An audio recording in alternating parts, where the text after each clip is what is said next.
Welcome, here I've got Meizu M5s and let me show you how to record slow motion video at this device. So let's start by tapping on camera button to open it, and for now we are on standard photo mode. From here let's go to left corner button so we can open more modes of this camera, and one of them is slow motion, so let's pick it. Here we are. Now we can easily start recording this type of video by using the big red shutter button at the center, so let me start to show you how it works.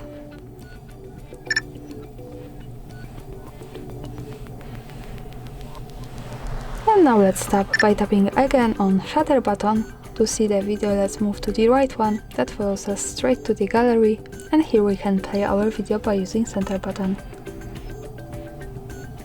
And as you can see, this is how slow motion video looks like at this device. Thanks for watching, subscribe our channel and leave the thumbs up.